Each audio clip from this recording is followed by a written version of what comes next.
साथियों नमस्कार।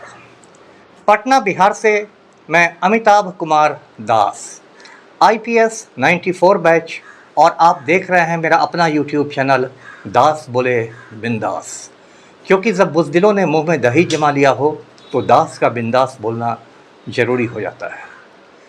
साथियों, खबर यह है कि रामचंद्र प्रसाद सिंह, जो पूर्व केंद्रीय मंत्री हैं और वरिष्ठ राम भक्त हैं, चुनावी मौसम में खटिया के अंदर दुबक गए हैं। अब ये पूरा वीडियो आखिर तक दिल थाम कर देखिए। साथियों, सबसे पहले तो मैं इनके बारे में बताऊं, ये जो रामचंद्र प्रसाद सिंह हैं, ये बिहार के नालंदा ज़िले के मुस्तफ़ापुर गांव के रहने वाले हैं। संक्षेप में लोग इन्हें RCP सिंह कहते हैं और हमारे पलटू राम इन्हें रामचंद्र बाबू कहकर बुलाते थे। तो ये जो RCP सिंह है, ये 1984 में 1984 में IAS बने और IAS पदाधिकारी के रूप में इनकी तैनाती उत्तर प्रदेश में हुई। इन्हें यूपी कैडर मिला।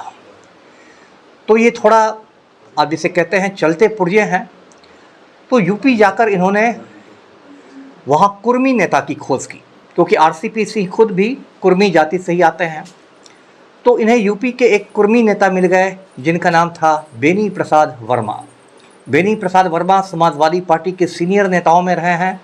अब तो दिवंगत हो गए। मुलायम सिंह यादव के करीबी थे, बाराबंकी से सांसद थे। तो RCP सिंह ने उन्हें बताया कि मैं भी कुर्मी, आप भी कुर्मी। उसके बाद दोनों में काफ़ी गहरी छनने लगी। इसके बाद RCP सिंह ने धीरे धीरे नीतीश कुमार से भी अपनी करीबी बढ़ाई। नीतीश कुमार भी नालंदा ज़िले के रहने वाले हैं, कल्याण बिघा गांव के, और वे भी कुर्मी जाति के ही हैं। लवकुश की राजनीति करते हैं। फरवरी 1994 में नीतीश कुमार ने पटना में कुर्मी चेतना रैली को संबोधित भी किया था। तो अब नालंदा के दोनों कुर्मी एक ही नाव के सवारी करने लगे। तब तक नीतीश कुमार भारत सरकार में रेल मंत्री बन चुके थे। तो RCP सिंह ने डेपुटेशन ले लिया और सेंट्रल डेपुटेशन पर, यानी केंद्रीय प्रतिनियुक्ति पर, वो रेल मंत्रालय चले आए। यानी कि उत्तर प्रदेश से वो दिल्ली पहुंच गए। अब साथियों, ये जो रेल मंत्रालय है, इसमें सामान्यतया IAS अधिकारियों की दाल नहीं गलती है। उसमें भारतीय रेलवे सेवा के अधिकारी हावी होते हैं और एक रेलवे बोर्ड होता है जिसमें रेलवे के टॉप अधिकारी रहते हैं।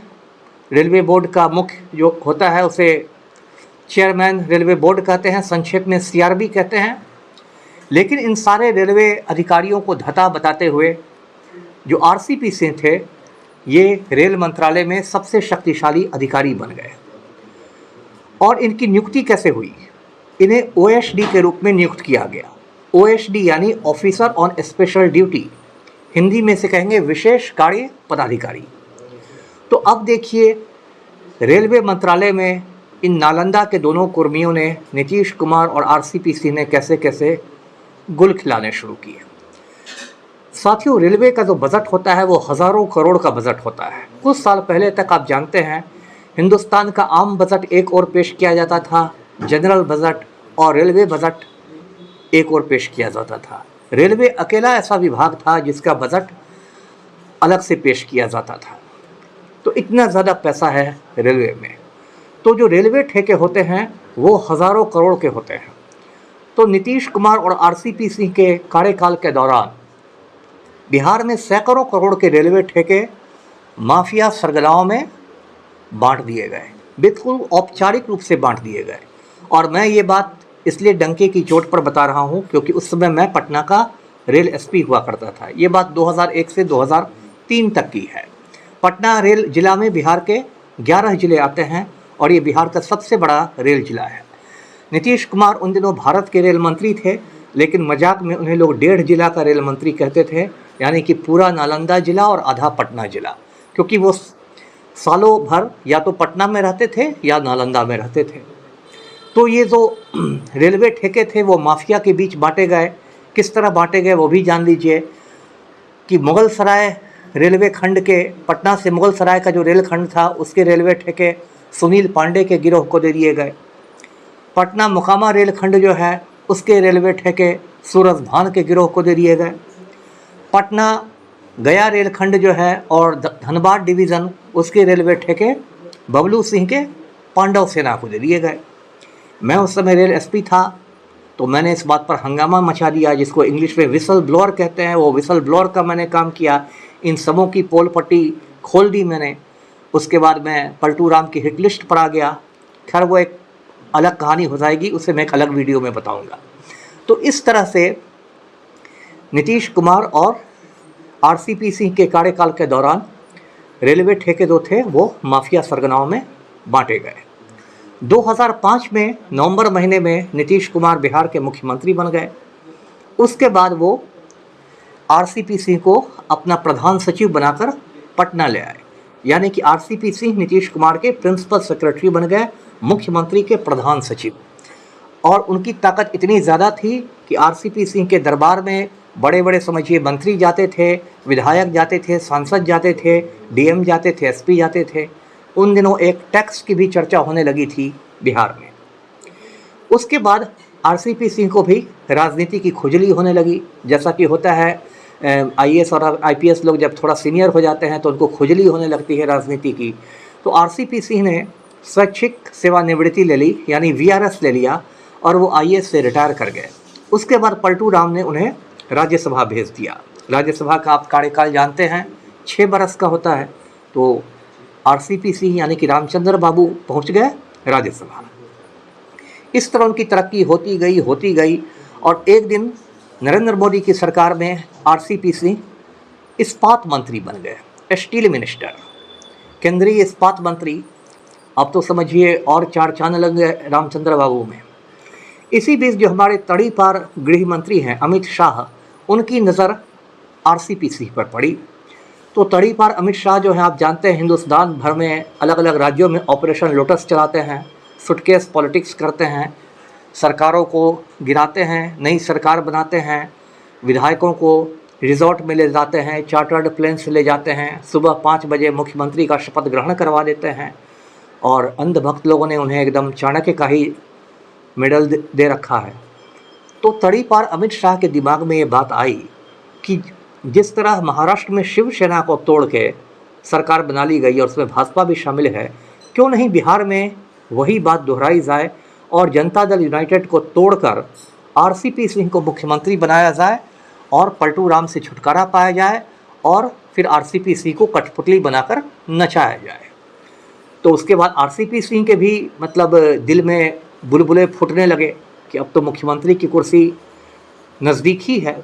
ये बात कहीं ना कहीं से पलटू राम को मालूम हो गई। ऐसे भी पटना में सत्ता के गलियारों में जो भी खिचड़ी पकती रहती है, उस खिचड़ी की खुशबू या बदबू जो कहें वो फैल जाती है। तो पलटू राम ने क्या किया कि आरसीपी सिंह के खिलाफ उन्होंने एक साजिश शुरू की पार्टी से निकालने की, और आरसीपी सिंह को बाकायदा एक कारण बताओ नोटिस पकड़ा दिया गया कि आपने इतनी संपत्ति कैसे बनाई। आरसीपी समझ गए, वो भी बुद्धिमान आदमी थे कि मुझे पार्टी से निकालने का ये लोग प्लान बना रहे हैं। तो आरसीपी सिंह ने खुद से पार्टी छोड़ दी और वे राम भक्त बन गए, भाजपा में शामिल हो गए। आरसीपी सिंह के बारे में मैं आपको ये भी बता दूं कि उनकी एक बेटी है लिपि सिंह, जो आईपीएस अधिकारी है, 2016 बैच की है, और एक समय वो इतना ताकतवर हुआ करती थी कि पुलिस महकमे में उसको कुर्मी शहजादी कहकर बुलाया जाता था। जब वो मुंगेर की एसपी थी तो दुर्गा पूजा विसर्जन के दौरान एक छात्र की गोली काटने में मौत हो गई थी, लेकिन उसमें भी उसका कुछ बाल बांका नहीं हुआ। जब वो सहरसा की एसपी थी तो वहाँ पप्पू देव की रहस्यमय मौत हो गई थी, उस मामले में भी उसका कुछ बाल बांका नहीं हुआ। और लिपि सिंह का जो पति है वो आईएएस है, उसका नाम है सुहर्ष भगत, यानी आरसीपी सिंह का दामाद। तो सुहर्ष भगत भी एक जिले से दूसरे जिला में जिलाधिकारी बन के जाता था। जब आरसीपी सिंह और नीतीश कुमार का साथ छूटा तो इन दोनों के भी बुरे दिन आ गए। लिपि सिंह को सहरसा से हटाकर बीएमपी 2 का कमांडेंट बना दिया गया डेहरी में, और ये जो सुहर्ष भगत है आरसीपी सिंह का दामाद, इसे स्वास्थ्य विभाग में अपर कार्यपालक निदेशक बना दिया गया।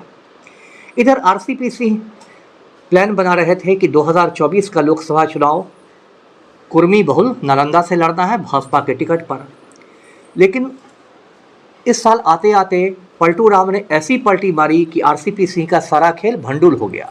पलटू राम ने फिर भाजपा से हाथ मिला लिया। अब पलटू राम और नरेंद्र मोदी साथ साथ घूम रहे हैं। आरसीपी इतने दिनों तक पलटू राम पर हमले करते थे कि पलटू राम तो पहले से पीएम हैं और पीएम का मतलब होता है पलटी मार। तो आरसीपी का सारा खेल ही खराब हो गया। अब तो आरसीपी की ये हालत है, सांप छछूंदर वाली हालत हो गई है। वो नीतीश कुमार के खिलाफ कुछ बोलेंगे तो नरेंद्र मोदी उनको पार्टी से कान पकड़ के निकाल देंगे। तो आरसीपी इस पूरे चुनावी माहौल में समझिए कि लापतागंज में चले गए हैं। पता ही नहीं चल रहा है कि आरसीपी कहाँ है। मैंने कुछ लोगों से पता किया तो पता चला कि वो कहीं खटिया के नीचे डुबके हुए हैं, हनुमान चालीसा का अनवरत पाठ कर रहे हैं। अगर आपको भी आरसीपी के बारे में कोई पक्की सूचना मिले तो कृपया मुझे बताने का कष्ट करेंगे। इस वीडियो को लाइक करें, शेयर करें और चैनल को सब्सक्राइब कीजिए। धन्यवाद। जय हिंद।